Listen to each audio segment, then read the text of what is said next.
"That's my seat." The voice cracked through the cabin like a whip. All heads turned. A tall woman in a diamond necklace and crisp white designer suit stood in the aisle, glaring down at a teenage black girl sitting by the window. The girl clutched her backpack tightly, as though it was a shield against the world. "You heard me," the woman sneered. "That's my seat. Move."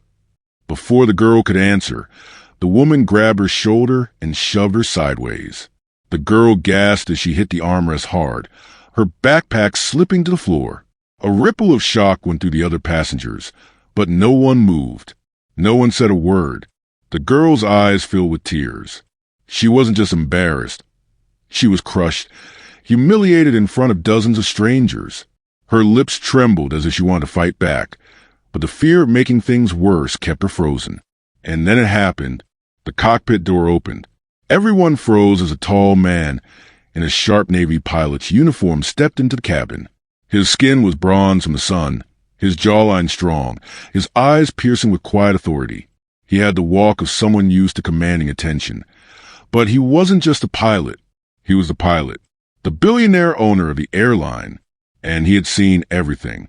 The woman's smug smile faded instantly as his gaze locked on her. The girl sniffled, wiping her cheek with the back of her hand, trying to make herself small. The pilot stepped closer, the air in the cabin heavy with silence. No one dared to breathe. "What?" he asked slowly, his voice calm but razor-sharp. "Did I just witness?" The woman's eyes widened. Her confidence melted. She opened her mouth to speak, but no sound came out. The girl looked up at him, her chest rising and falling with fast breaths, hope and fear battling in her eyes. The pilot's jaw tightened. And then, 3 weeks earlier, before we dive into today's powerful story, take a moment to tell us in the comments where you're watching from. Your voice matters here. If you believe that kindness and compassion can change lives, give this video a like so more people can see it.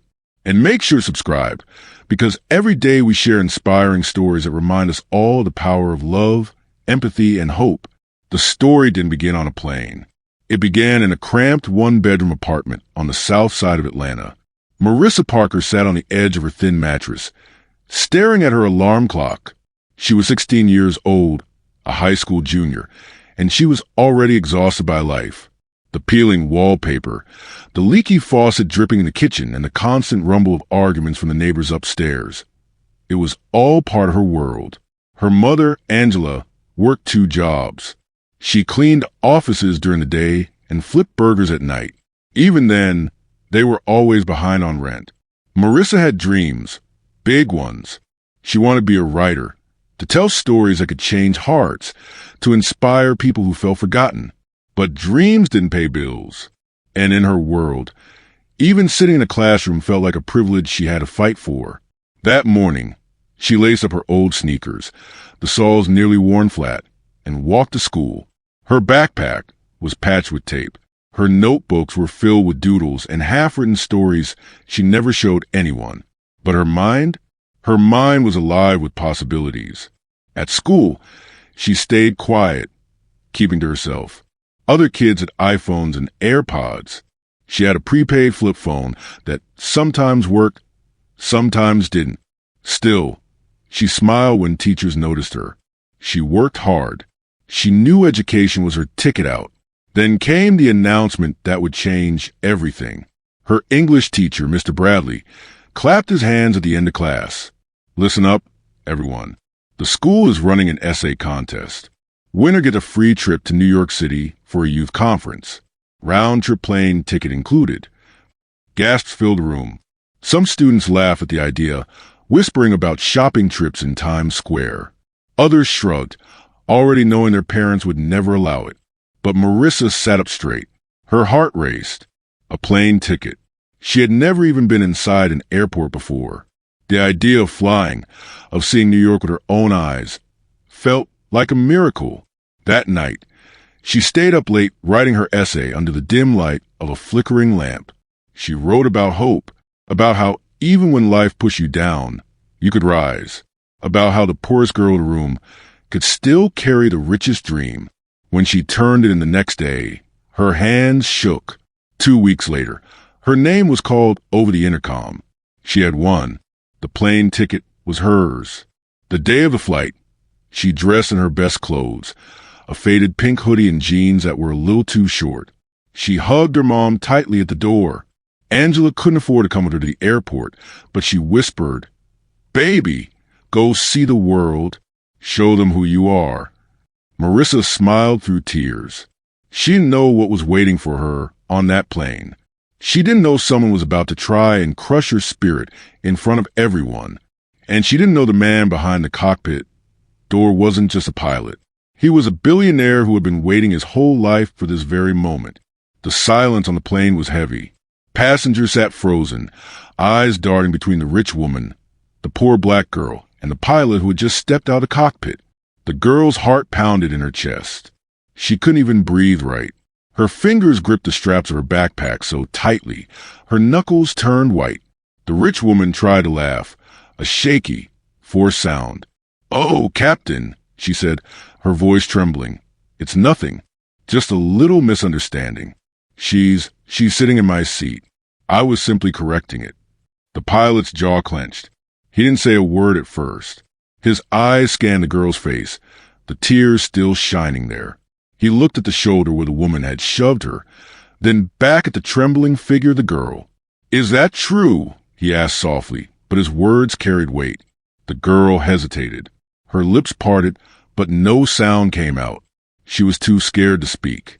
Passengers shifted in their seats, waiting for her answer. Some knew the truth but stayed silent. They didn't want trouble. Others felt guilty, wishing they had stood up earlier. Finally, the girl whispered, "My ticket says 14A. The pilot extended his hand. "Let me see it." Her fingers shook as she dug through her backpack. She pulled out the crumpled boarding pass and handed it to him. He studied it carefully. Then, slowly, he turned his gaze toward the woman in the diamond necklace.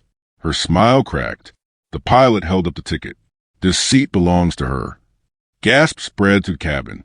The woman's face flushed red, but she tried to recover her composure. "Well, mistakes happen. Surely I could be moved to first class instead." The pilot cut her off with a look so sharp she fell silent. "Mistakes don't involve shoving a child," he said firmly. "You didn't make a mistake. You made a choice."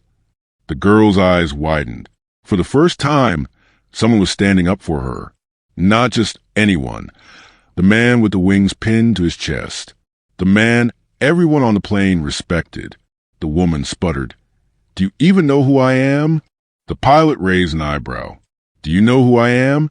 Passengers whispered now. Some recognized him. Not just a pilot. Jonathan Reed, billionaire, founder of Sky High Airlines. A man who had built an empire from nothing, known for his discipline, his business genius, and his strict sense of justice. The woman's lips trembled. She sank back a step, suddenly not so bold. Jonathan turned to the girl again, his voice gentle now. "What's your name?" She hesitated, then whispered, "Marissa." He nodded. "Marissa, you're exactly where you belong. Stay in your seat." Her chest rose with relief. For once, she didn't feel invisible. She didn't feel like the poor girl no one cared about. But Jonathan wasn't finished. He looked at the woman and said, "As for you, you'll have to come with me." The cabin buzzed. The woman's jaw dropped. "What? You can't be serious." Jonathan's eyes didn't waver. "I'm very serious." The flight attendants appeared at his side, waiting for instructions. The woman's face twisted with anger, but fear lurked beneath it. She huffed, grabbed her designer purse, and stormed toward the front of the plane. Passengers clapped quietly, some openly, others just relieved justice was done. But for Marissa, it wasn't over. Her mind raced. Who was this man? Why had he defended her? And what was going to happen now? Hours earlier, before the plane even boarded, Marissa had stood in the airport security line, feeling like a tiny speck in a giant world. She had never seen so many people in one place. Families rushed with strollers. Businessmen tapped on laptops. Travelers spoke in different languages. It felt like another universe. She clutched her ticket the entire time, afraid it might vanish. Every announcement over the loudspeaker made her flinch. She was terrified of missing her flight, terrified of doing something wrong. But then she noticed the people staring. Not everyone, but enough. Some glanced at her patched-up backpack. Others noticed her cheap clothes. She could feel the silent judgment. She pressed her lips together and kept walking. "Stay focused," she whispered to herself. "You belong here." When she finally reached the gate, she breathed out in relief. The big glass windows showed planes taking off one after another, soaring into the sky. Her chest filled with awe. Soon, she would be one of those passengers. Soon, she'd leave Atlanta behind, if only for a little while. But sitting in the waiting area, she couldn't shake the nervousness. She pulled out her notebook and started writing. Words always gave her strength. She scribbled a line. Sometimes the smallest voice carries the biggest truth. She didn't know how true that would become. Boarding time came. She handed her ticket to the gate agent, her heart pounding as she stepped onto the jet bridge. Inside the plane, she felt like Alice stepping into Wonderland. Rows of seats stretched before her. Overhead bins clicked open and shut, and flight attendants smiled while helping passengers. She found her seat, 14A, the window. She slid in, pressing her forehead to the glass, watching the busy ground crew outside. Her chest swelled with pride. Then the shadow fell over her. The woman in white. The diamonds. The sharp perfume. "That's my seat," she snapped. And everything changed, back in the present moment. Marissa sat frozen as Jonathan disappeared to the front of the plane with the woman. Passengers whispered, buzzing with gossip. A flight attendant leaned down to her. "You okay, honey?" Marissa nodded slowly, though her heart still raced. She wanted to ask 1,000 questions. Who was that man? Why had he defended her? Minutes later, Jonathan returned. The woman was gone. He stood in the aisle for a moment, looking at Marissa. Their eyes met. Then, without a word, he walked back to the cockpit. The engines roared to life. The plane taxied down the runway. Marissa pressed her forehead back against the window, but her thoughts spun wildly. She thought about her mom back home, about the essay that had brought her here, about the chance she'd been given. But most of all, she thought about the look in Jonathan Reed's eyes, the look that said she mattered. The flight took off, climbing higher and higher. Marissa stared at the clouds below, her heart torn between fear and wonder. Halfway through the flight, the overhead speaker crackled. "Ladies and gentlemen, this is your captain speaking." Her eyes widened. It was Jonathan's voice. "Today, before we land in New York, I want to remind everyone of something important. Every person on this plane matters. It doesn't matter how rich you are, how poor you are, where you come from, or what you wear. Respect is not optional. It is required." The cabin fell silent. His words cut deep, echoing in every ear. Passengers glanced at one another, ashamed, inspired, reflective. Marissa swallowed hard. He hadn't said her name, but she knew he was speaking for her. She closed her notebook and wrote a new line. Kindness is the highest seat anyone can claim. But just as her chest began to settle, just as she felt the first wave of peace, a commotion started in the back of the plane. Voices rose. A man shouted. A woman screamed. Marissa's eyes widened as she turned to look. A tall man in a black hoodie was standing, his face red with anger. His hands shook as he shouted at a flight attendant. Jonathan's voice came over the intercom again, sharp this time. "Everyone stay seated." The cabin froze. Marissa clutched her backpack to her chest. Her heart hammered against her ribs. She didn't know it yet, but her journey was far from over, and this new problem would put her and everyone else in danger. The cabin exploded with panic. Passengers gasped, some screamed, and others ducked down as a man in the black hoodie yanked something from his bag. His hand shook violently, his face red with anger, sweat glistening on his forehead. Marissa's chest tightened. Her breath caught in her throat. She thought she was about to witness the unthinkable. But then, out of the bag came a bottle of water. Passengers froze mid-scream. The man twisted the cap, drinking as if he hadn't had water in days. But the tension didn't leave. Not even a little, because his voice shook as he shouted. "This airline thinks they can treat me like dirt. Like dirt. I asked for help with my seat, and nobody listened. Nobody. Do you hear me? The flight attendant tried to calm him, her hands raised. Sir, please lower your voice. You're frightening the passengers. I don't care, he snapped. His eyes darted wildly, bloodshot and filled with rage. I paid for this ticket. I have the right to be here. The right. Marissa hugged her backpack tighter. Her body trembled. It didn't matter that it was just a bottle of water. The look in his eyes was scarier than any weapon. The cockpit door swung open. Jonathan Reed stepped out again, his tall frame filling the aisle, his uniform crisp, his expression calm but fierce. He didn't shout. He didn't need to. His presence alone commanded silence. Sir, Jonathan said evenly, put the bottle down and take a seat. The man spun toward him, his voice breaking.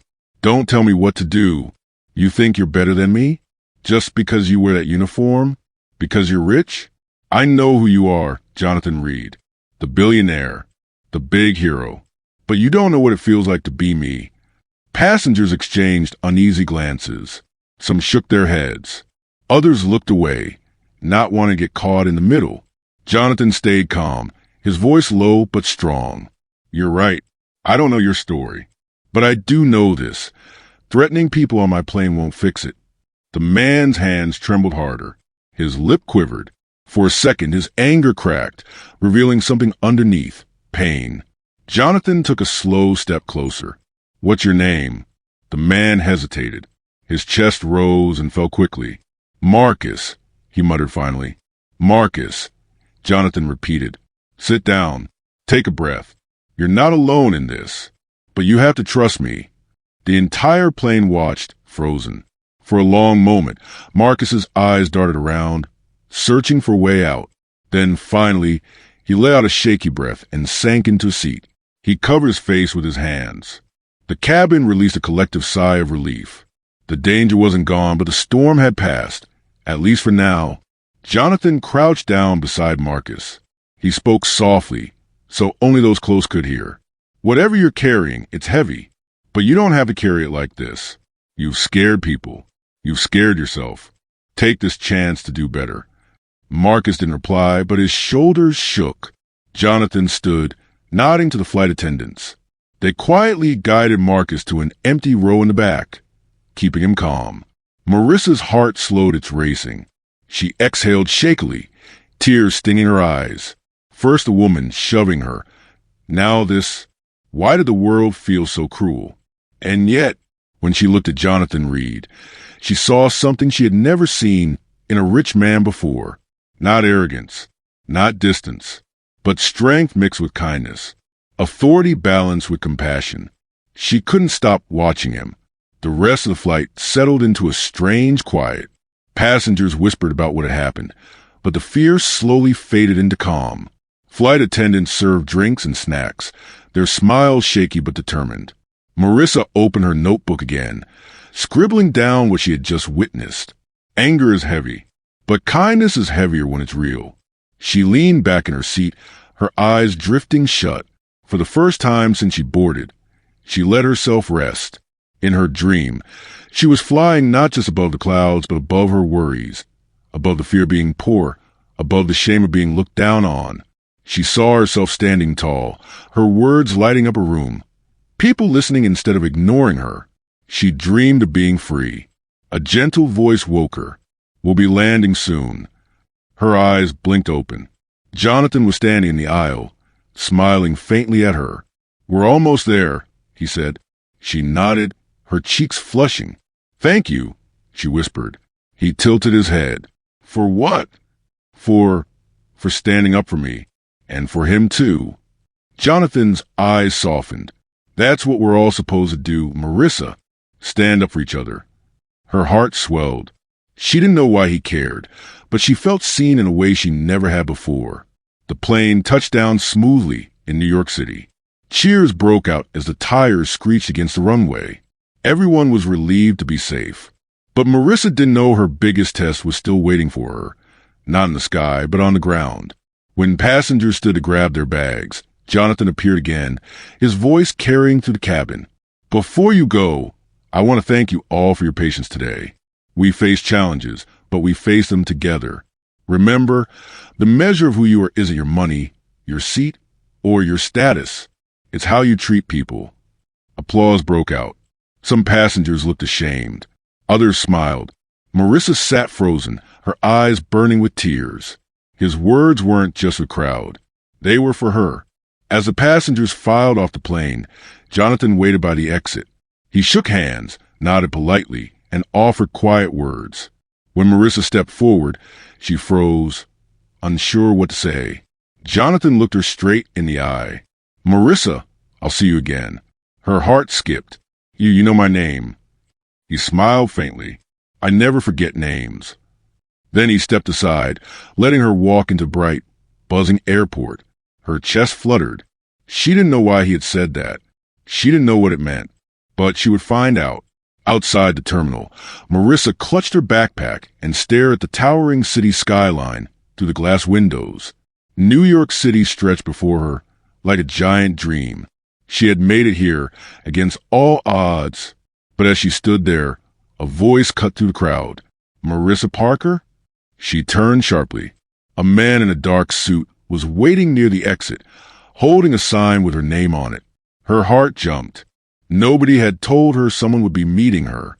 She stepped closer cautiously. "Yes." The man smiled faintly. "I was sent to pick you up. Come with me." Her mind raced. Who sent him? Was it the conference she was supposed to attend? Or was it Jonathan Reed? Her chest tightened. She wanted to believe it was safe. She wanted to believe kindness was still guiding her path. But as she followed the man toward the black car waiting outside, a chill ran down her spine. She slid into the back seat, clutching her backpack tightly. The car door shut. The locks clicked. The driver's eyes met hers in the rear-view mirror. And in that moment, Marissa realized she might have just stepped into something far more dangerous than anything she had faced on the plane. The black car rolled through the streets of New York, weaving into heavy traffic. Yellow taxis honked. Street vendors called out, and flashing billboards lit up the skyline. But inside the car, the air felt heavy. Marissa clutched her backpack against her chest, her heart racing. Her eyes darted the man in the dark suit sitting beside her. His face was calm, unreadable. He scrolled through his phone like she wasn't even there. She swallowed hard. "Excuse me, where exactly are we going?" The man lifted his eyes slowly, meeting hers. For a moment, his lips curved into the faintest smile. But he didn't answer. Instead, he turned his gaze back to the window. Marissa's palms grew sweaty. She looked toward the driver. "Sir?" she tried, her voice trembling. The driver's eyes flicked to the rearview mirror, then back to the road. He said nothing. Her chest tightened. She felt trapped. The locks had clicked shut the moment the doors closed. Her mother's voice echoed in her mind. "Be careful. Trust your gut." Her gut screamed at her now. Something wasn't right. She shifted nervously in her seat, clutching her notebook tighter. She thought about Jonathan Reed's words on the plane. Respect is required. But this wasn't respect. This was silence. And silence could be dangerous. The car turned off the main road, moving into narrower streets where the tall buildings blocked out the sun. Her heart pounded louder. Finally, she found her courage. "I need to know where you're taking me," she said, her voice firmer now. The man in the suit set down his phone. Slowly, he leaned toward her, his eyes sharp. "You'll find out soon enough." Her stomach dropped. The driver pressed gas. The car speeding up. Marissa's breath quickened. She thought about throwing open the door, but the car was moving too fast. She thought about screaming, but her throat felt locked. Then her phone buzzed. She fumbled quickly, pulling out the cracked flip phone her mom had given her. The screen lit up with a new message. Her heart skipped. It was from an unknown number. "Stay calm. I know where you are." Her fingers trembled. She stared at the message, her mind racing. Who could it be? Was it her mom? Was it Jonathan Reed? Or someone else entirely? She quickly typed back, "Who is this?" Seconds later, the reply came. "A friend. Trust me. Don't panic." Her chest rose and fell rapidly. A friend. But who? She slid the phone into her hoodie pocket, just as the man in the suit glanced her way. "You want to keep that phone off," he said coldly. Marissa froze. She didn't dare argue. The car continued deeper into the city until it pulled up in front of a tall glass building, the kind that screamed wealth. The driver opened the door, motioning for her to get out. Her legs shook as she stepped onto the sidewalk. The man in the suit followed, guiding her toward the entrance. Inside, the lobby gleamed with marble floors and golden lights. Receptionists sat behind desks, typing quickly. No one even looked up. The man in the suit led her to the elevator. They stepped in. The doors closed. Marissa's chest tightened. The elevator rose higher and higher. The numbers climbed. 10, 20, 30. Finally, it stopped. The doors opened into a large office with floor-to-ceiling windows overlooking the city. Behind a massive desk sat a woman, the same woman who had shoved Marissa on the plane. The diamond necklace glittered around her throat. Her lips curled into a cold smile. "Well, well," she said smoothly. "Looks like fate brought us together again." Marissa's heart stopped. The woman leaned back in her chair, folding her hands. "Sit down, child." Marissa's feet wouldn't move. Why am I here?" she whispered. The woman's eyes gleamed. "Because you embarrassed me. In front of everyone. On my flight." Marissa blinked. "Your flight?" The woman chuckled darkly. "Didn't they tell you? I'm Evelyn Carrington. My family owns stock in Sky High Airlines. That man, Jonathan Reed, may be the face of it, but men like him don't get far without people like me." Her chest swelled with pride as she continued. "And I don't take kindly to being humiliated by a nobody." Marissa's stomach twisted. She wanted to run, but the man in the suit stood blocking the elevator. Evelyn leaned forward. "So here's what's going to happen. You're to stay out of my way. You're going to keep quiet about what happened on that plane. And if you don't—" She paused, her smile turning sharper. "Well, let's just say New York is a very big place. People get lost here all the time." Marissa's eyes burned with tears. Fear gripped her, but anger flickered too. She thought of her mom working double shifts, of the essay that had gotten her here, of Jonathan Reed's voice telling her she mattered. She straightened her shoulders. "I won that seat," she said softly but firmly. "And I belong here, whether you like it or not." Evelyn's smile vanished. Her eyes hardened. The man in the suit stepped closer. Marissa's chest pounded. Was this it? But then, her phone buzzed again in her pocket. She didn't dare look, but she felt it vibrate against her leg. Evelyn narrowed her eyes. "Hand me your phone." Marissa froze. Evelyn's voice sharpened. "Now." Her hand shook as she slipped the phone from her pocket. But instead of giving it over, her eyes flicked to the screen. A new message glowed. "Help is on the way. Don't give her the phone." Her heart leapt. Whoever it was, they knew they were coming. Evelyn's eyes narrowed.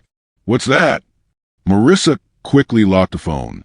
"Nothing," she whispered. The woman rose from her chair, her heels clicking against the floor. She reached out. Marissa clutched the phone to her chest. "No." The word shocked even her. It came out stronger than she expected. Evelyn froze, her lips curling into a snarl. "You dare defy me?" The man in the suit stepped forward again. But before he could reach her, the office doors burst open. Jonathan Reed stood there, his sharp eyes locked on Evelyn, his jaw tight, his presence filling the room like a storm. "Step away from her," he said. The room froze. Evelyn's face twisted. Jonathan's gaze flicked to Marissa, then back to Evelyn. His voice was calm but deadly. "You made a mistake. No one tells me where to sit." "Do you even know who I am?" the woman shouted, her voice piercing to the hum of the airplane's engines. For a second, the entire cabin froze. Heads turned, eyes widened. Even the flight attendants, who had been trying to diffuse the tension, stepped back in shock. Layla's hands trembled as she clutched her backpack tighter against her chest. She could feel the heat of embarrassment crawling up her neck. Everyone was watching. Everyone was waiting. The billionaire pilot, Captain James Whitaker, stood tall at the front, his uniform crisp and his face calm yet stern. But his eyes, sharp, observant, stayed locked on the woman who had shoved Layla. He had seen everything. And though he hadn't spoken yet, his silence carried weight. For Layla, that moment stretched like an eternity. She wanted to shrink into her seat, disappear completely. But deep down, a small voice inside whispered, "Don't cry. Don't give her what she wants." The woman, Mrs. Charlotte Kingsley, dripping in diamonds and designer clothes, sneered down at Layla. "These people should know their place. And it's not here next to me." Gasps rippled through the cabin. Some passengers looked away, uncomfortable. Others exchanged disapproving glances. But no one spoke up. Not yet. Captain Whitaker finally stepped forward, his shoes clicking against the floor as he moved with deliberate calm. "Ma'am," he said, his voice steady, carrying authority. "You need to sit down." Charlotte whipped her head toward him, her expression shifting from arrogance to disbelief. "Excuse me? Are you talking to me? Do you know who my husband is?" "I know exactly who I'm talking to," the captain replied, his gaze unflinching. "And I know exactly what I saw." Layla's heart pounded. Was he really going to offend her? Or was he just trying to keep the peace? Charlotte let out a dramatic laugh, loud and sharp. "This is ridiculous. I was simply protecting my space." She was the one. She pointed at Layla with a manicured finger, her rings flashing under the cabin lights. "She doesn't belong here. She should be back there with the rest of them." The word stung, but Layla stayed still. Her mother's voice echoed in her head. "When the world tries to break you, hold your head high." Captain Whitaker stepped closer. His presence seemed to fill the narrow aisle, commanding attention without raising his voice. "No, ma'am. What I saw was you shoving a young girl out her seat. That will not be tolerated." The cabin held its breath. For the first time, Charlotte's confidence seemed to crack. Her eyes darted around, searching for support. But instead of nodding heads or whispered agreements, she found only silence and judgmental stares. "Do you know who I am?" Charlotte hissed, her voice lower now, but laced with venom. Captain Whitaker's lips curved into a thin smile, not of amusement but of resolve. "Yes, I know exactly who you are. And more importantly, I know who I am. I am the captain of this plane. And as long as you're on it, you follow my rules. Now sit down." The command hit like thunder. Charlotte's face reddened, her mouth opening and closing without sound. For once, her wealth and name couldn't shield her. The authority in Captain Whitaker's voice was final, unshakable. Layla felt a spark ignite in her chest. For the first time since she boarded, she didn't feel invisible. She didn't feel small. Someone had stood up for her. But just as relief began to wash over her, Charlotte crossed her arms tightly and declared, "Fine, but this isn't over." She dropped into her seat with dramatic huff, her body angled away from Layla. The tension lingered, heavy and suffocating. The passengers shifted uncomfortably, some whispering, others avoiding eye contact altogether. The air seemed charged, as if one wrong move could reignite the fire. Captain Whitaker gave Layla a reassuring nod before turning to the cabin. "Thank you, everyone. Let's stay calm and respectful. We're all going to the same place." With that, he returned to the cockpit. But for Layla, the damage had already been done. She sat stiffly, staring at her hands, her mind replaying the scene, the push, the humiliation, the words, "She doesn't belong here." She thought of her mother back in Atlanta, working long hours just so Layla could chase her dream of studying abroad. She thought of the time she had been told, subtly and not so subtly, that she was less, that her place was somewhere else. Tears threatened to fall, but she blinked them away.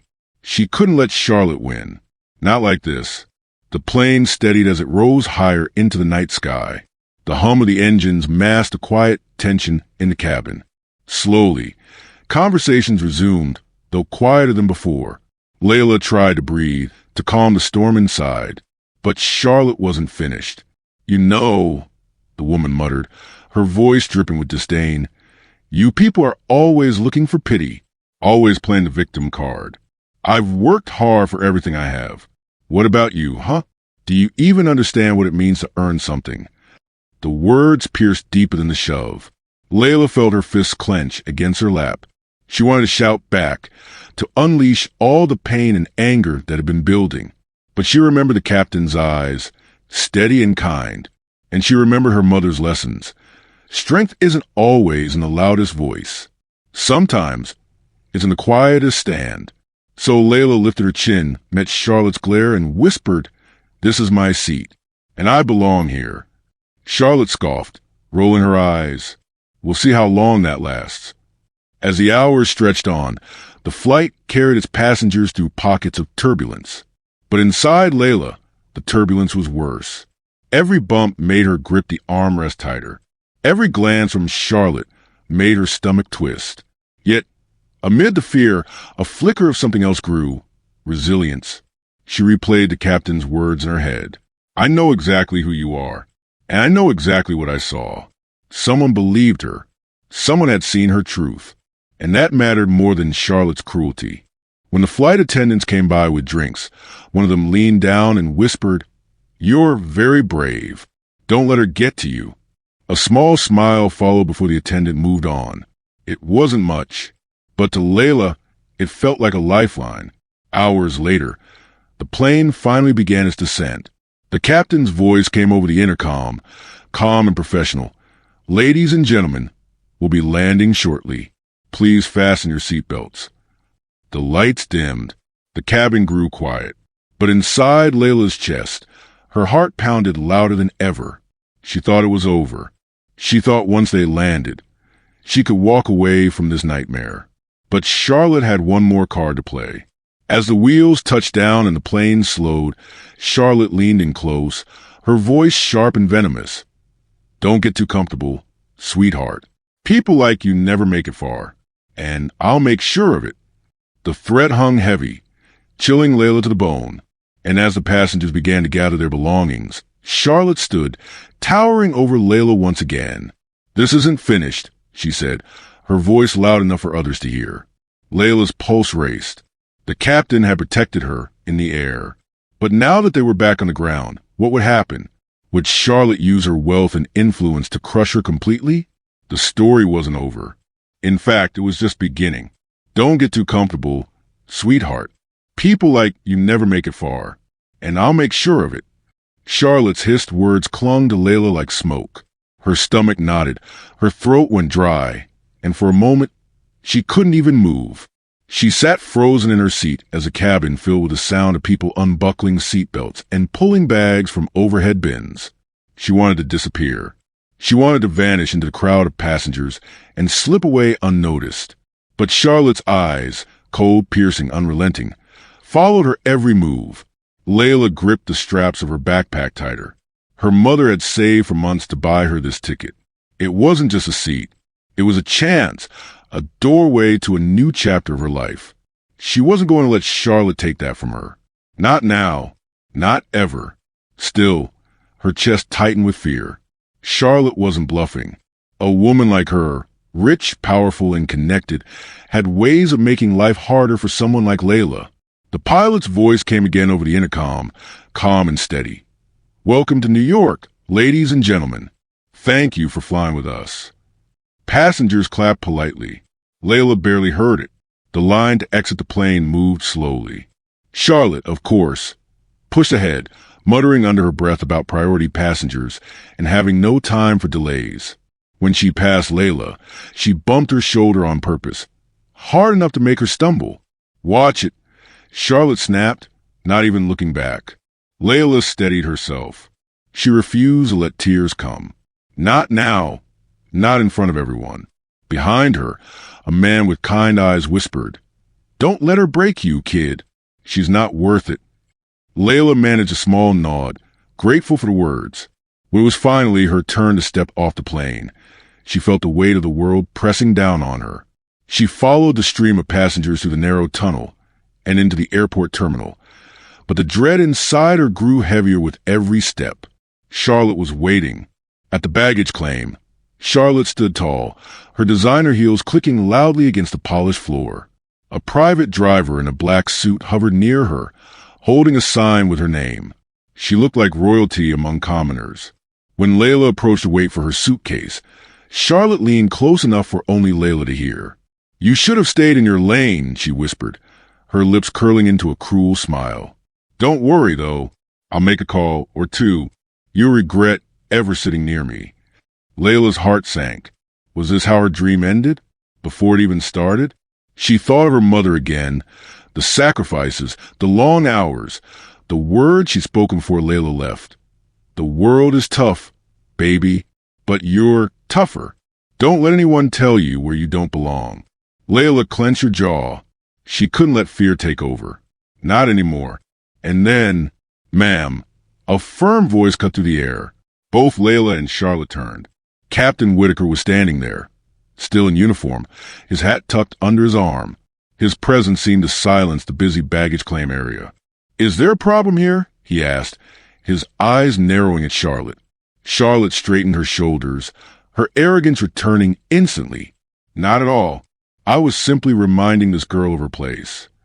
"Her place," the captain repeated, his voice sharp as steel. "Her place is wherever she has work to be.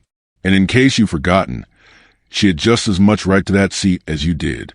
More, in fact, because she respected others." Charlotte's face turned red, but she smirked. "You think your little lecture means anything? Do you have any idea who I am?" The captain didn't flinch. "Yes, Mrs. Kingsley. I know exactly who you are, and I know what I saw. If I need to make a report, I will." Gasps rippled through the small crowd of onlookers. Phones started to lift, cameras recording the exchange. Charlotte's confidence faltered as she noticed the glowing screens pointed at her. "You wouldn't dare," she hissed. The captain stepped closer, lowering his voice so only she could hear. "Try me." For the first time, Charlotte backed down.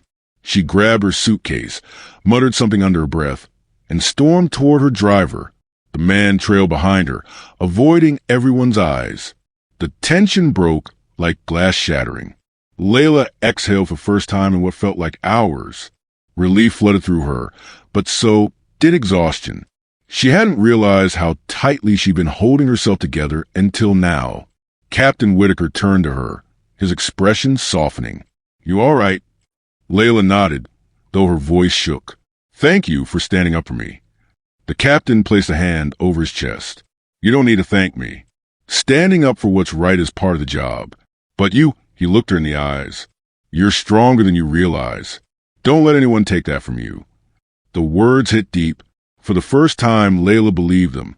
Later that evening, after collecting her bag, Layla stepped into the cool New York air. The city buzzed with life. Taxis honking, people rushing, lights flashing. It was overwhelming, but it was also freedom. She spotted Charlotte in the distance, sliding into a sleek black car. Their eyes met one last time. Charlotte glared, her lips pressed into a thin line, as if promising the fight wasn't over. Then the car door shut, and she was gone. Layla's heart raced. Maybe it wasn't over. Maybe Charlotte really would try to make life difficult for her. But right now, she had survived. She had faced cruelty and fear, and she hadn't broken. She whispered to herself, "This is my seat. This is my life. And I belong here." Her journey was just beginning. But as she stepped toward the subway station, a shadow moved beside her.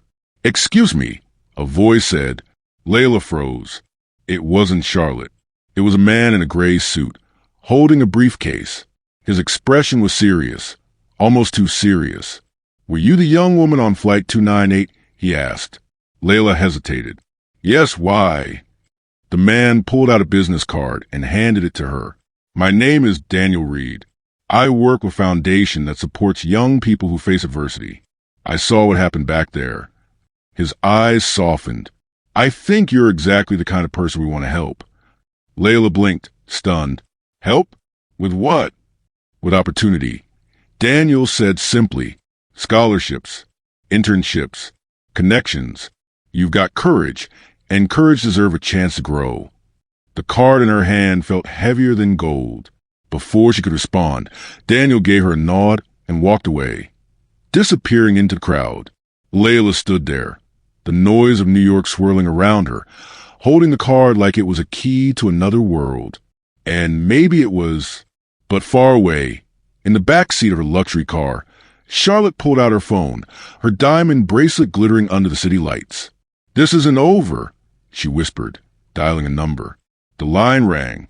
When someone answered, Charlotte's smile returned, sharp and cruel. "I need a favor," she said. "There's a girl, and I want her taken care of.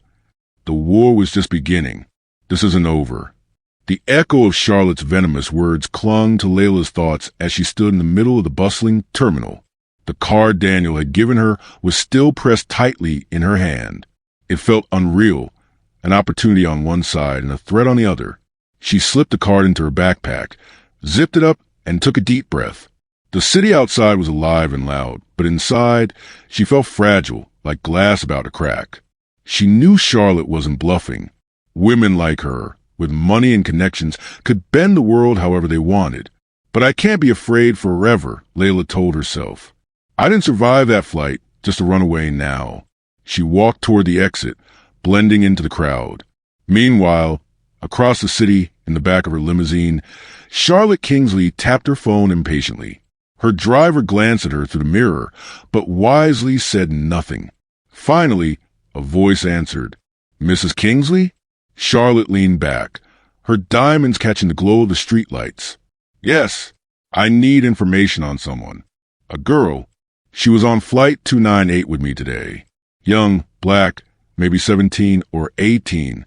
She tried to humiliate me. I won't let that stand." There was a pause. "Do you want us to make it messy?" Charlotte smirked. "No, not messy. Not yet. I just want her life made difficult. Opportunities closed. Doors shut. Make her regret ever thinking she belonged in the same space as me." The man on the other end gave a low laugh. "Consider it done." Charlotte's eyes glinted with satisfaction. "Good. The city is mine. She'll learn that soon enough." Back in her tiny hotel room near Queens, Layla sat on the edge of bed, staring at Daniel's business card under the weak yellow glow of the lamp. Daniel Reed, the Horizon Foundation, building futures for tomorrow's leaders. She traced the embossed letters with her finger. The words felt too big for her, too far from the reality she knew. Could this really be real? Or was it just another cruel trick life played on people like her? Her phone buzzed. A text from her mother. "Baby, did you land safe? Thinking of you. Remember what I said. You belong wherever God puts you." Tears pricked at Layla's eyes. She typed back quickly. "Yes, Mama, I'm safe. I'll call tomorrow. Love you." For the first time since the plane, she let herself cry, not out of fear, but out of relief. She was here. She had made it. But what would come next?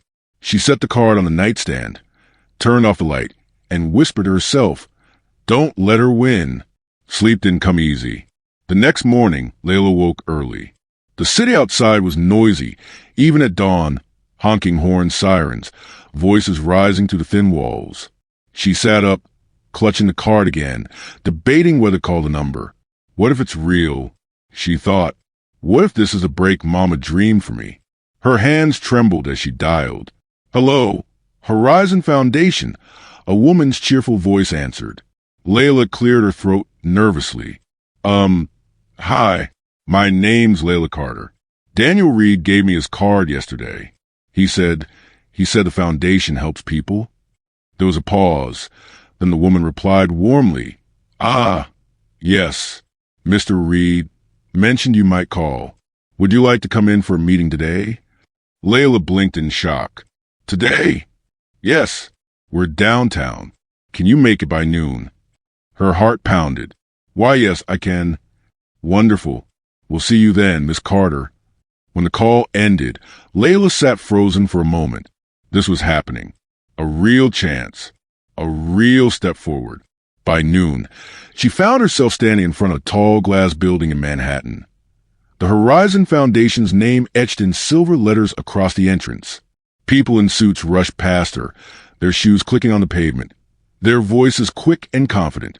Layla clutched her backpack tighter, feeling out of place in her second-hand jeans and sneakers. But then she remembered the captain's voice on the plane. "You're stronger than you realize." She straightened her shoulders and walked in. Inside, the lobby gleamed with marble floors and high ceilings.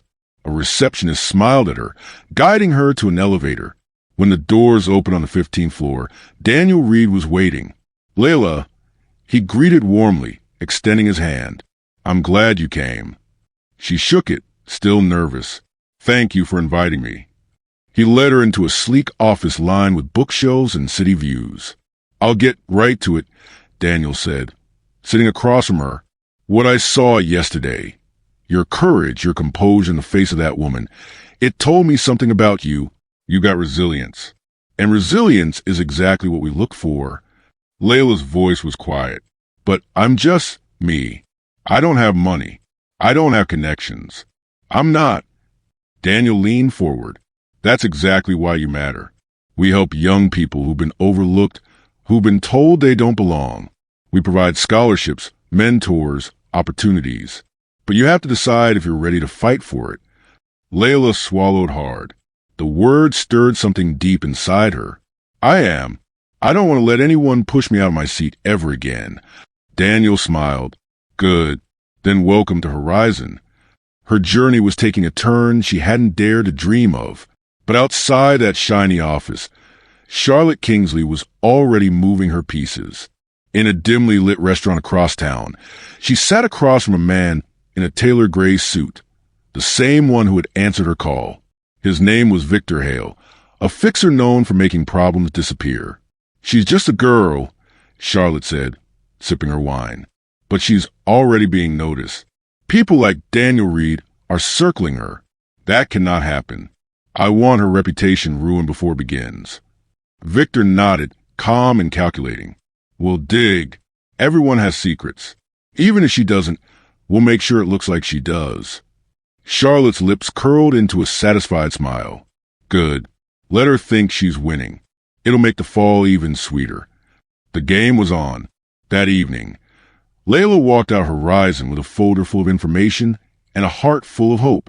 She couldn't wait to call her mother to tell her everything. But as she stepped onto the busy street, her phone buzzed with an unknown number. She hesitated, then answered. Hello. A chilling voice came through the line. Enjoy your little victory, Layla. It won't last long.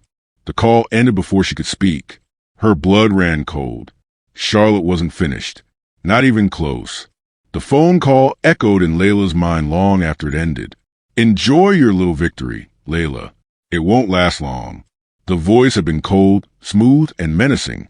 It wasn't Charlotte's voice, but it was someone working for her. Layla knew it. Her hand trembled as she lowered the phone.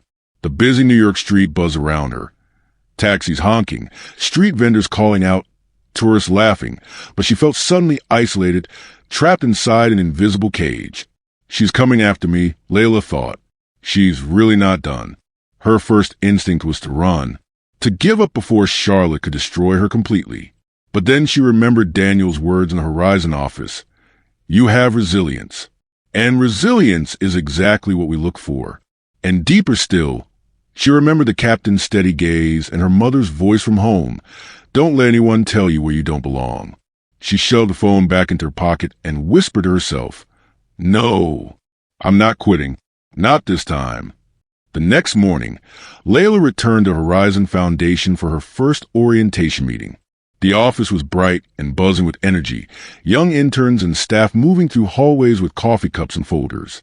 Daniel greeted her with a smile. Glad you're here, Layla. We got a busy day ahead. He handed her a name badge with her picture on it. She stared at it for a long moment. Seeing her own name printed under the Horizon logo filled her with pride. For the first time, she felt like she belonged in a space built for change, not exclusion. Daniel introduced her to other young people, students from different backgrounds, each with their own stories. There was Jasmine, a quiet girl from the Bronx who dreamed of becoming a doctor. Marcus, a tall boy with a booming laugh who wanted to study law. Priya, a computer whiz who had already built her own app. Layla listened to their stories, inspired and intimidated at the same time. But then Jasmine leaned over and whispered, You're Layla, right? The girl from the plane? Layla's eyes widened. How did you? Everyone's been talking about it. Jasmine said softly, The way you stood your ground. You're braver than you know. The words warmed Layla's chest. Maybe she wasn't so alone after all. But by lunchtime, the storm cloud began to gather. When Layla logged into the Horizon computer system for the first time, an error message flashed across the screen. Access denied. Confused, she tried again. The same message appeared. Then another. Suspicious activity detected. Account locked. Her cheeks burned as she looked around. Everyone else's screens were working fine. Everything okay? Daniel asked, walking by. Layla forced a smile. Yeah, just a glitch, I think. He frowned slightly. I'll have IT look at it. But Layla's stomach sank. She knew this wasn't random. She could almost hear Charlotte's mocking voice. I told you, you don't belong here. That evening, back in her hotel room, Layla's phone buzzed again. Another unknown number. She hesitated, then answered. This time, the voice was deeper, rougher. Little girls shouldn't play in grown-up spaces. Step away from Horizon before you get hurt. The call ended. Layla dropped the phone onto the bed, her whole body shaking. She wanted to scream, to cry, to call her mother and beg for advice. But she couldn't drag her mother into this. Not when Mama had sacrificed so much already. Instead, Layla sat in the dark, whispering over and over, "This is my seat. This is my life. I belong here." It became her shield, her mantra. The next day, things got worse. When she walked into Horizon, whispers followed her. Jasmine and Marcus smiled, but others avoided her gaze. One girl even muttered, "Isn't she the one with the scandal?" Layla froze. Scandal? She rushed her computer, opened the news, and her heart nearly stopped. There was a headline splash across a gossip site. Foundation's new recruit linked to shoplifting arrest. Her picture was right there, pulled from her social media. The article claimed Layla had been arrested in Atlanta for stealing from a store. It described her as troubled and undeserving of elite opportunities. Layla's hands shook as she scrolled. None of it was true, but the details were written so convincingly, with fake police records attached, that anyone reading would believe it. Her chest tightened. No, no, no. Someone was planning lies, and she knew exactly who. Daniel stormed into the room minutes later, holding a printout of the same article. His face was grave. "Layla, we need to talk." Her throat closed. "It's not true," she blurted out. "I swear, I've never stolen anything in my life. Please, you have to believe me." Daniel studied her, his sharp eyes searching for the truth. Then he nodded slowly. "I do believe you. But whoever's behind this is playing dirty. And they won't stop unless we fight back." Relief crashed over her, but fear still lingered. How do we fight someone like her? She has money, power, everything. Daniel leaned forward, lowering his voice. Money can buy lies, but truth has a way of shining through. The question is, are you ready to fight for yours? Layla's jaw tightened. She thought of Charlotte, of the shove on the plane, of the whispered threats. She thought of her mother, of the years of sacrifice. And she thought of her own voice whispering in the dark, "I belong here." She looked Daniel in the eye and said, "Yes, I'm ready." Across the city, in a penthouse suite glittering with chandeliers, Charlotte Kingsley sipped champagne and read the gossip article on her tablet. "Perfect," she purred. "Let's see how long she lasts now." Victor Hale, sitting across from her, raised an eyebrow. "You understand this could backfire if she pushes back?" Charlotte smirked. "Please, she's just a poor little girl from nowhere. She doesn't have the spine to fight me. By next week, she'll be forgotten." But Charlotte underestimated her, because Layla Carter was just beginning to fight. That night, Layla sat in her hotel room with Daniel's voice in her head. Truth has a way of shining through. She opened her laptop and began typing. She wrote about the plane, about the shove, about the threats, about the lies in the article. She wrote with fire in her veins and truth in her heart. When she was done, she hit post. Her story went live on social media, raw and unpolished, but real. Within hours, it spread. Hundreds of shares, dozens of supportive comments. People who had seen the video from the plane chimed in, confirming her account. Even passengers from Flight 298 began commenting. "We saw what happened. She's telling the truth. Layla stared at the screen in disbelief. For the first time, the tide was turning. But across town, Charlotte's eyes narrowed as she read the viral post. Her smirk vanished. "This little girl doesn't know when to quit," she growled. Victor leaned back, watching her. "What now?" Charlotte's eyes glinted like knives. If she wants war, then war she'll get. The battle lines were drawn, and the war for Layla's future was only just beginning. The first thing Layla saw when she woke the next morning was the glow of her phone. Notifications filled the screen, hundreds of them. Her post had gone viral overnight. She sat up slowly, rubbing her eyes, as the numbers scrolled higher. 3,200 shares, 15,000 likes. Hashtag I saw it trending. Layla's heart pounded. She had never had more than a few dozen people read anything she wrote. Now thousands of strangers were reading her words, chiming in, echoing her truth. The comments poured in. "I was on that flight. She's right. That woman shoved her. The way they lied about her is disgusting. Stay strong, Layla. Money can buy lies, but not truth. We've got your back." Layla covered her mouth with trembling hands. She didn't know whether to cry, laugh, or run from the weight of it. Her phone buzzed again. It was Jasmine, her new friend from Horizon. "Layla, turn on the news right now." On the television in the corner of her hotel room, a news anchor sat poised at the desk. A viral social media post by Layla Carter, a Horizon Foundation intern, has sparked national attention. Carter alleges that she was a victim of harassment and a targeted smear campaign by heiress Charlotte Kingsley, following a confrontation on a recent flight. The screen shifted to shaky cell phone footage. The video from Flight 298. Layla's stomach flipped. She had seen it before, but now it played on national television. Charlotte shoving her, Layla standing her ground. The anchor continued. While Charlotte Kingsley has not issued a statement, support for Carter is growing. Hashtags like hashtag I saw it and hashtag True for Layla are spreading quickly. Several passengers from a flight have already confirmed her account. Layla sat frozen. National attention. My name on the news. My story everywhere. It was terrifying, but also it was power.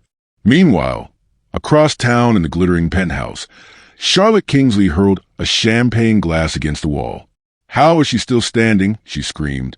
Victor Hale, ever calm, leaned back in his chair. "Because you underestimated her. The internet loves an underdog.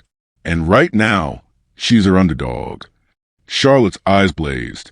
"Then I'll make sure she never gets a chance to be anything else. If she wants a war in the court of public opinion, then I'll crush her there too." She grabbed her phone. "Get me every journalist, every blogger, every whisper network. I want her name burned into scandal by the end of the week." Victor exhaled slowly. He admired Charlotte's ruthlessness, but somewhere deep down he couldn't shake the nagging thought. This might be the one battle she can't buy her way out of. At Horizon headquarters, the boardroom buzzed with unease. "This is a disaster," one trustee muttered, tossing a copy of the gossip article onto the table. "The foundation cannot afford to be tied to scandal." Another trustee shook his head. "But the girl's post has traction. The video evidence is real. If we cut her off now, we'll look complicit." Daniel sat at the end of the table, jaw tight. He spoke firmly. "We are supposed to stand for truth and resilience. Layla embodies that. If we abandon her because Charlotte Kingsley waves her money around, then we're not Horizon. We're just another corrupt institution." Silence filled the room. Finally, the chairwoman cleared her throat. "The foundation will not cut Layla Carter. But Daniel, you are responsible for her. Protect her, guide her, and make sure this does not spiral further." Daniel nodded. "You have my word." But inside, he knew it was already spiraling. For Layla, the whirlwind only intensified. She couldn't walk into the Horizon building without cameras flashing from the sidewalk. Journalists shouted her name, demanding statements. "Layla, is it true Charlotte threatened you? Do you think the Kingsley family should face consequences? How does it feel to be the face of resistance?" Layla ducked past them, heart racing. She wasn't used to attention, and certainly not this kind. She felt like prey surrounded by hungry predators. Inside, Jasmine squeezed her hand. Breathe. They're just noise. You're bigger than the noise. Layla managed a shaky smile. I don't feel bigger. You don't have to feel it. You just have to keep walking. Those words carried her through the day, but the storm found new ways to test her. That evening, as she scrolled through her mentions, her heart sank. A new wave of posts had emerged. Screenshots, fake messages, fabricated evidence. They claimed to show Layla insulting Horizon, mocking her peers, even admitting to lying about Charlotte. The hashtags turned darker. Hashtag Layla the liar. Hashtag fraud girl. Layla's chest tightened. No, this isn't me. I never wrote these. Jasmine rushed to her side. They're fake. Anyone can see they're fake. But Layla shook her head. Not everyone. Some people want to believe the worst about girls like me. She felt the walls closing in again, the same suffocating pressure she felt on the plane when Charlotte shoved her down. Only this time, it wasn't one person, it was thousands. Daniel found her later that night, sitting alone in the conference room with her laptop dark. You okay? He asked gently. Layla shook her head. They're tearing me apart. I thought telling the truth would be enough. But it's like every step I take forward, they drag me back down. Daniel pulled out a chair and sat across from her. Layla, listen to me. This isn't just about you anymore. People see themselves in you. Every kid who's been told they don't belong. Every voice that's been silenced. You're carrying their fight now. Her eyes filled with tears. But what if I'm not strong enough? You don't have to be perfect. You just have to keep standing. Do that, and you'll be stronger than anyone who tries to knock you down. Layla swallowed hard, nodding slowly. She didn't feel strong. But Daniel was right. Standing was the only choice she had left. Across the city, Charlotte convened her allies in a private club. This girl is making me look weak, she snapped. I want her destroyed, career, reputation, future. All of it. One of the men at the table, a sharp-eyed lobbyist, frowned. Careful, Charlotte. The more you push, the more she becomes a symbol. You're feeding her story. Charlotte's jaw tightened. Then we'll starve her out. Cut her off from resources, from allies, from opportunities. If she wants a fight, I'll bury her in silence. Victor said nothing, watching her. But in his mind, the seeds of doubt grew. He'd seen empires collapse under the weight of arrogance. Charlotte was building her own downfall, brick by brick. 2 days later, Layla received an unexpected message. It was from a journalist named Maria Torres. Layla, I believe you. I've been investigating Charlotte Kingsley for months. If you're willing, I want to work with you. Together, we can expose the whole truth. Layla stared at the message, her heart racing. Could this be the ally Daniel said she needed? Or was it another trap? She showed it to Daniel. He read it carefully, then nodded. Maria Torres is real. One of the few journalists left who actually fights for truth. If she's reaching out, it means she has something big. Layla hesitated. If I go down this road, there's no turning back. Daniel met her eyes. There never was. That night, Layla met Maria in a quiet cafe on the Lower East Side. The journalist was sharp, focused, with kind but unyielding eyes.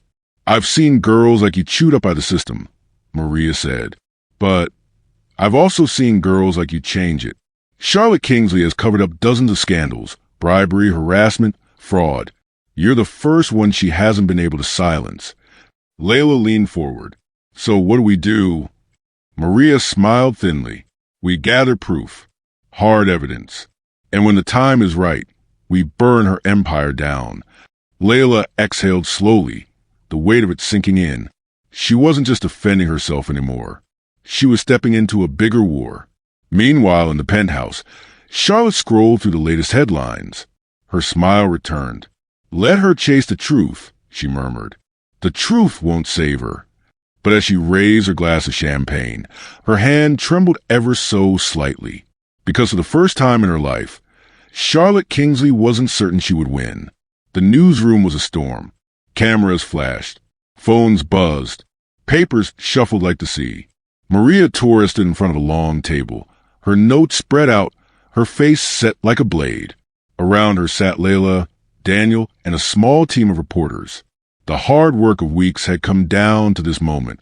"This is a file," Maria said, pushing a thick folder toward Layla. "Everything we've collected on Charlotte Kingsley and her associates. Bank transfers, emails, witness statements. A few things are rough, but the truth is here." Layla's hands trembled as she reached for the folder. Her name felt heavy. Her heart pounded so loud she could hear it. For a second she thought about running. Running back to the hotel, back to safety, back to the life she knew. But she didn't. She had come too far. "Are you sure?" Daniel asked, low and steady. "Once we publish, there's no going back." "We're sure," Maria said. "The videos and posts gave us a window. People came forward after seeing you stand up. That's how we found these papers. People gave us what they had. It's messy, but it's real." Layla flipped through the pages. There were receipts showing large donations from companies tied to Kingsley Enterprises to politicians who later closed investigations. There were emails where Charlotte staff pressured HR at other companies to bury complaints. There were signed contracts making payments for privacy consulting that led to hush money transfers. Each paper felt like a blow. Each line read like a door opening to the truth. "If we run this," Maria said, "we have to be ready. Lawsuits, smears, threats, all of it. But the public will see the pattern. They'll see it was not just a one-off lie. This is a web of influence." Layla swallowed hard. "I don't care about the lawsuits. I just want the truth to be out. I want the kids back home who think they don't belong to see that someone will stand up." Daniel folded his hands. "Then we do it carefully. We release the proof in stages. We give Charlotte time to respond. We keep our witnesses protected." Maria nodded. "And we schedule a press conference. High visibility. Full documentation. We don't let her twist this into a he said, she said battle." Outside the room, the city moved like nothing had changed. But in that small group, something huge was about to happen. The truth pushed into the light. They worked through the day and into the night.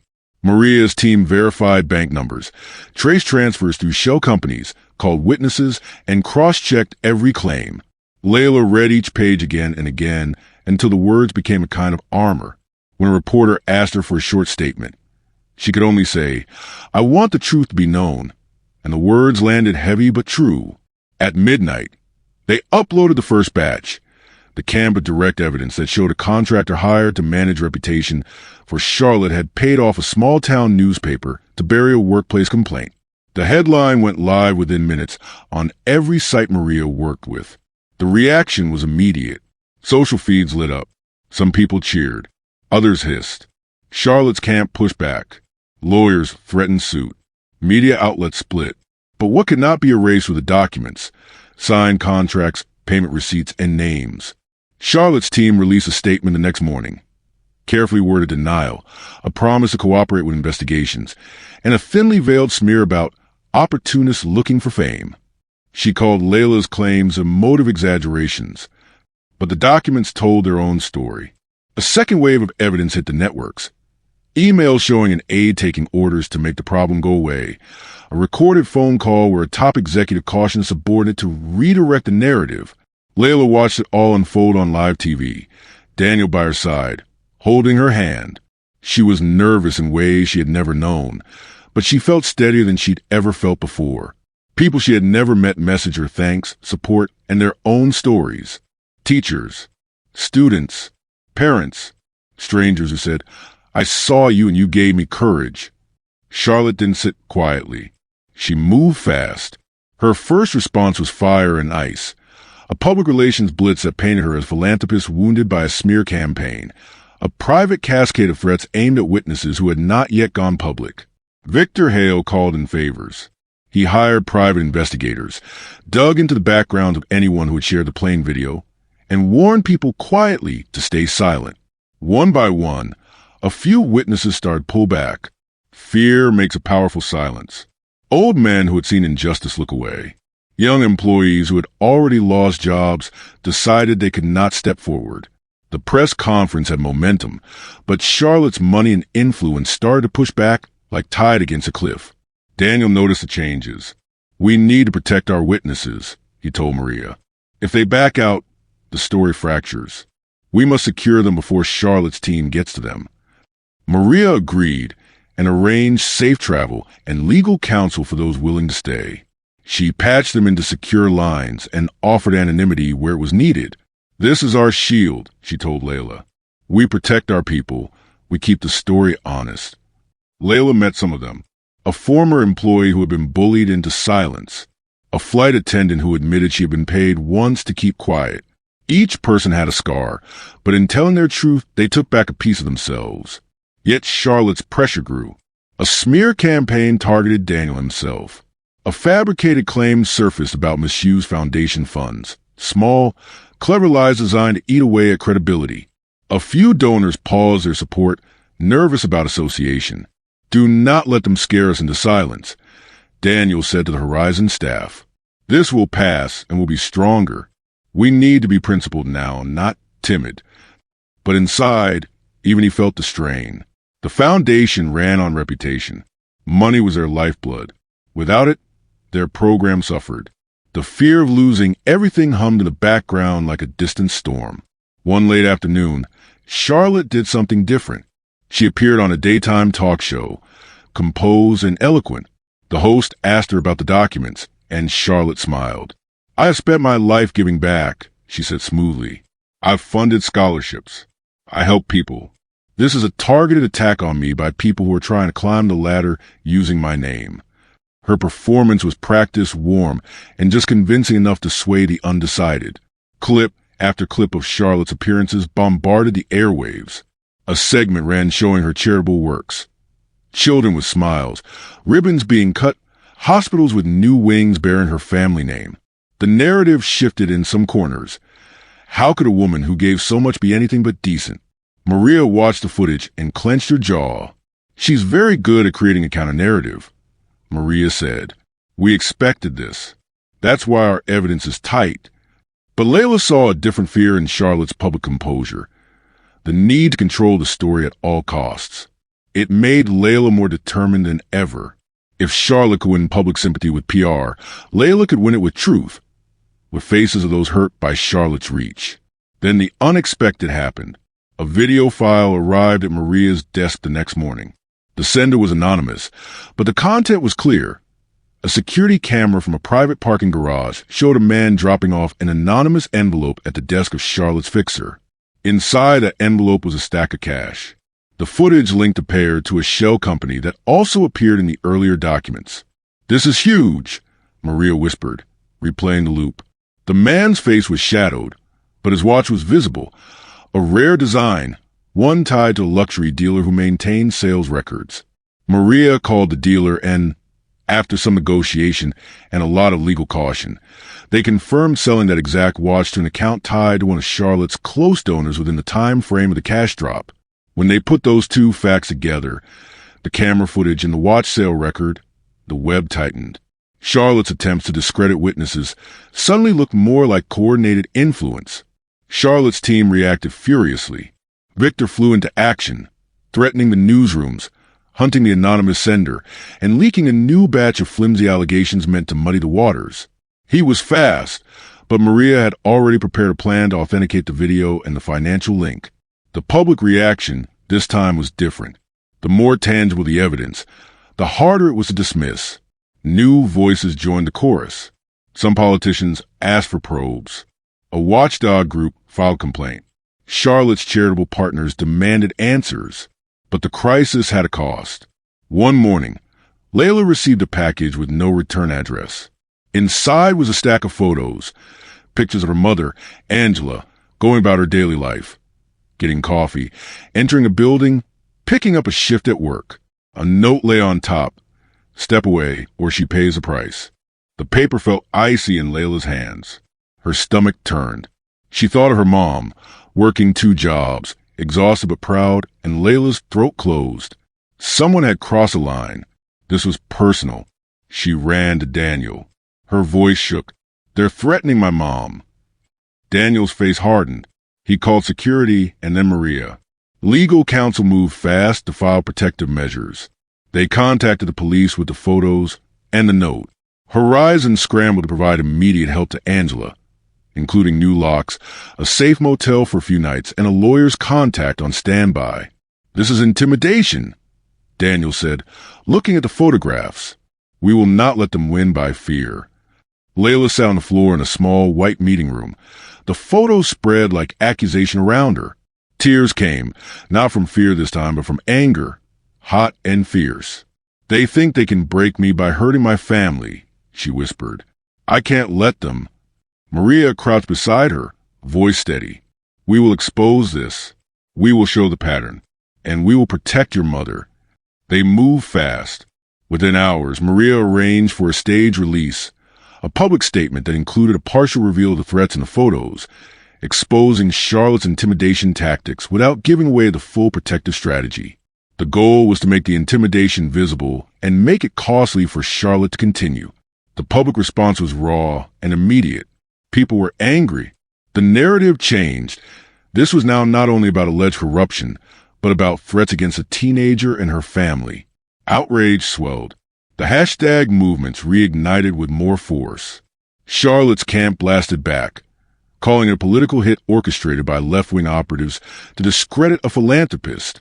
But the optics had shifted. The personal threat pulled many onlookers to Layla's side. The day after the photos surfaced, a judge signed an emergency protective order for Angela. Police increased patrols around her work. Journalists began sharing the story of the mother, who had worked so hard to let her daughter step into a better life. Layla watched it all, the pain mixing with a strange, stubborn pride. People rallied to help. Donations flowed into a legal defense fund. The movement that had centered on a single shove on a plane now had faces and names and stakes. It was bigger than Layla, and that both frightened and strengthened her. That night, Layla sat on a small bed in a safe house, looking at a text from her mother. "Stay brave. I'm fine. Don't give them the power." Layla typed back, her fingers steady. "I promise. I won't stop." But as she hit send, the light on her phone flashed with an incoming call from an unknown number. She answered, breath held. A voice, calm and unfamiliar, whispered only 3 words. "We're watching." Then the line went dead. The room was silent, except for the soft ticking of the clock on the wall. Leah sat at the long wooden table in the community center, her fingers tapping nervously against the surface. She could feel dozens of eyes on her, neighbors, strangers, even a few reporters who had caught wind of her story. She whispered to herself, almost like a prayer, "That's my seat. No one can take it from me again." Her words weren't about the airplane anymore. They had become a symbol, an anchor for her courage. The community had gathered after hearing about the incident on the plane. The news spread fast. A poor black girl mistreated by a wealthy woman, only to be defended by the billionaire pilot. It was a story too powerful to ignore. But now, as Leah looked at the expectant faces around her, she wondered if she was strong enough to speak. "Leah," Mrs. Johnson, her old school teacher, encouraged in the front row. "Go on, sweetheart. Tell them what happened." Leah swallowed hard. Her throat felt dry. She remembered the moment when the rich woman's hand had shoved her. She remembered the sting of humiliation, the sharp ache of being told she didn't belong. But she also remembered the look in Captain Donovan's eyes, fierce, protective, unshaken. That memory gave her the courage to stand. "I didn't ask for trouble," Leah began, her voice trembling. "I was just sitting in the seat that was mine. But then someone thought I wasn't good enough to sit there. She pushed me." The crowd shifted, murmurs of disapproval filling the room. Some shook their heads. Others clenched their fists. Leah pressed on. For a moment, I wanted to shrink.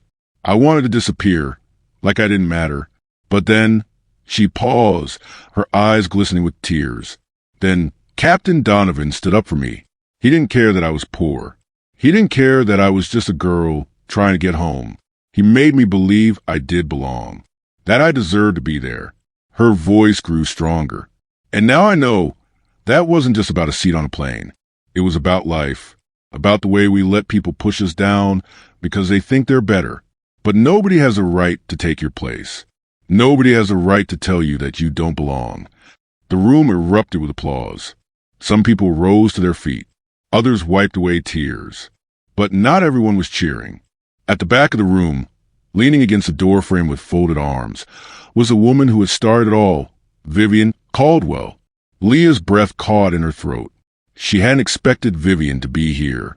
The whispers began immediately. People turned, pointing, murmuring, waiting. Vivian didn't flinch. She walked down the aisle, her heels clicking against the floor, until she stood just a few feet from Leah. "You've told your story," Vivian said coolly, her voice like ice. "But what you've left out is that you embarrassed me. You humiliated me in front of an entire plane." Gasps filled the room. Leah froze. This was the very moment she had feared. The villain of her story, standing right before her, bold enough to twist the truth. Vivian lifted her chin. "You think you've won? But people like me, we don't lose. We build, we rise, we control. And you'll always be the poor girl who sat in the wrong place." The silence was crushing. Leah felt her knees weaken. For a moment, it was as if she were back on that plane, being shoved, being told she didn't belong. But then, just as her courage began to falter, a voice thundered from the doorway. "Enough!" Every head turned. Captain Donovan strode into the room, his uniform crisp, his expression unshakable. He didn't hesitate. He walked straight to Leah's side, placing a steady hand on her shoulder. "This young woman didn't humiliate you," he said firmly, staring Vivian down. "You humiliated yourself. You showed the world who you were that day, and now you want to hide behind lies. But I was there. I saw everything. And I'll say it again, I stand with Leah." The room exploded into cheers. People clapped, shouted, even whistled. Leah's chest swelled with relief. Vivian's face turned red, her confidence cracking. She tried to speak, but the noise drowned her out. For the first time, Leah saw something new in Vivian's eyes. Not power, not superiority, but fear. Vivian turned sharply on her heel and stormed out, the echo of her heels fading into nothingness.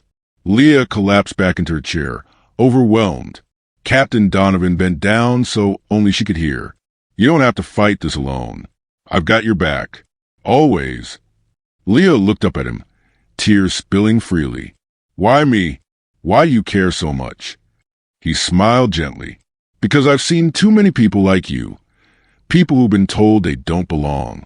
And I promised myself a long time ago I wouldn't stay silent anymore. When I see wrong, I speak. When I see someone being pushed down, I lift them up. And today, that someone was you." The words pierced Leah's heart. For the first time in her life, she felt more than defended. She felt seen. The crowd began chanting her name. "Leah, Leah, Leah." The sound filled the room, wrapping around her like a warm blanket. She closed her eyes and let it sink in. But just as the celebration reached its peak, the doors at the back burst open again. Two men in suits walked in, their faces stern, their movements deliberate. The noise died instantly. One of the men held up a document. "Captain Donovan. Leah Williams. You've both been summoned." Leah's stomach dropped. "Summoned? By who?" Donovan's jaw tightened. He took the paper, his eyes scanning quickly. Then he looked at Leah, his face grave. "It's bigger than we thought," he whispered. Leah's heart raced. "What do you mean?" Donovan folded the paper, sliding it into his pocket. "This isn't over. Vivian's not done. And now she's coming after us in ways we can't even imagine." Leah's breath caught. The air in the room grew heavy. Whatever fight they thought was over, it was only just beginning. And for the first time, Leah realized this wasn't just about a seat on a plane anymore. It was about justice. It was about survival. And the next battle was already on its way. Leah's hands trembled as she clutched the edge of her chair. The two men in suits stood stiffly in front of the silent crowd, their polished shoes glinting beneath the overhead lights. The words, "You've been summoned," echoed in her mind like thunder. "Summoned by who?" she whispered, her voice nearly breaking. The man on the left adjusted his glasses. "By court order. A hearing has been scheduled regarding the incident that took place on Flight 237. Murmurs rippled through the crowd. Court? A hearing? Leah's chest tightened. She had thought the worst was over when Vivian stormed out. But now it seemed the storm had only just begun. Captain Donovan stepped forward calmly, his broad frame a shield between Leah and the men. "We'll be there," he said firmly, his voice carrying authority.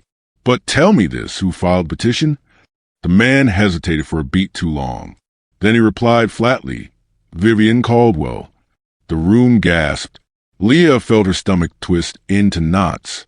Of course, Vivian wasn't finished. She was a woman used to power, used to getting her way, and she wasn't about to let a poor girl and a pilot ruin her reputation. The men handed Donovan the paperwork and left as quietly as they had entered, leaving the air thick with unease. Mrs. Johnson rushed to Leah's side, grasping her hand. "Don't let this scare you, child. The truth is on your side." But Leah wasn't so sure. Truth didn't always win in a world where money could buy silence, where power could bend the rules. The following week, Leah found herself standing in a courtroom larger and colder than any room she had ever seen. The wooden benches, the towering judge's bench, the endless rows of people. It all made her feel small, like a single drop in an ocean. Vivian Caldwell sat on the other side of the room, immaculate in a tailored navy dress, her hair pulled back in a perfect bun. Her lawyer, a man with sharp features and sharper eyes, whispered into her ear as she smirked. Leah swallowed hard. Beside her, Captain Donovan placed a steady hand on her shoulder. "Don't let her look shake you. Remember, truth shines brighter than lies." When the judge entered, the entire room rose. Leah's knees wobbled as she stood, but she forced herself to stay strong.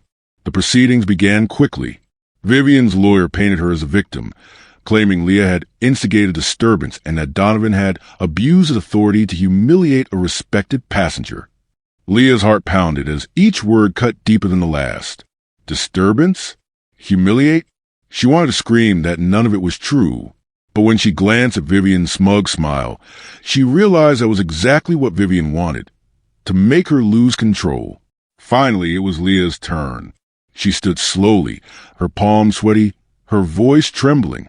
"I didn't disturb anyone," she began, her eyes scanning the courtroom. "All I did was sit in the seat I was assigned. That's it. I didn't ask to be pushed. I didn't ask to be humiliated.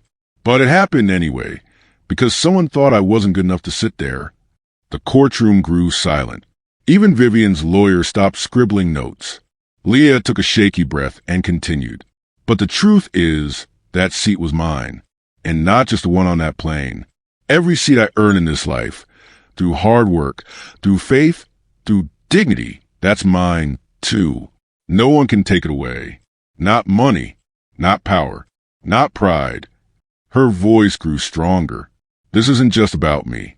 It's about every kid who's been told they don't belong. It's about every worker who's been overlooked because of where they come from. It's about every person who's been pushed aside because someone richer, louder, or more powerful wanted to stand in their place." She looked straight at Vivian. "You pushed me that day. But what you didn't realize is that you pushed me into finding my voice. And I will never, ever be silent again." The courtroom erupted in murmurs, gasps, and even soft claps. The judge banged his gavel for order, but Leah's words had already pierced the silence. Captain Donovan rose next, calm, composed, but his voice carried steel. "I was there. I saw everything. And I will testify under oath that Leah is telling the truth. She wasn't disruptive. She wasn't disrespectful. She was simply treated unfairly. And I could not, in good conscience, allow that injustice to go unchecked." The judge nodded, his expression unreadable. He scribbled notes, then looked toward Vivian's side. "Do you wish to respond, Miss Caldwell?" Vivian stood, her heels clicking loudly against the floor. She lifted her chin. This girl is using me to play the victim. She wants pity. She wants attention. She is nothing." The words cut like knives, but this time Leah didn't flinch. She met Vivian's eyes and held her ground. The judge leaned forward. "Ms. Caldwell, I've reviewed the passenger list, the seat assignments, and the testimonies of others on that flight. The evidence is clear. Ms. Williams was in her assigned seat. She was wrongfully harassed and pushed. Vivian's face froze. The judge continued, his voice firm. This court finds no wrongdoing on the part of Ms. Williams or Captain Donovan. Furthermore, Ms. Caldwell, your attempt to manipulate this court has only highlighted your misuse of influence. The room erupted, this time in full applause. Vivian's lawyer pulled at her arm, but she jerked it away, her face red with rage. She stormed out, her heels clicking in defeat. Leah stood frozen, tears spilling freely. She had won. Against all odds, against money, against power, she had won. Weeks later, Leah walked through the airport again, her steps lighter than they had ever been. But this time, people recognized her. Some smiled warmly, some nodded in respect. A few even whispered, "That's her, the girl who stood her ground." As she approached the gate, she spotted Captain Donovan waiting. He gave her a playful salute. "Ready to fly?" Leah grinned, "Ready to take my seat." They boarded the plane together. As Leah settled into her chair, she ran her fingers along the armrest. A simple seat, but to her, it meant everything. It was proof that no one could take away her place in the world. As the plane lifted off, Leah looked out the window at the endless sky. For the first time, she felt free, not just flying, but soaring in life. She whispered to herself, "That's my seat, and I'll never let anyone take it again." And in that moment, she knew the lesson she carried would stay with her forever. Your worth isn't measured by wealth, status, or power. It's measured by the courage to claim your place, no matter who tries to push you away.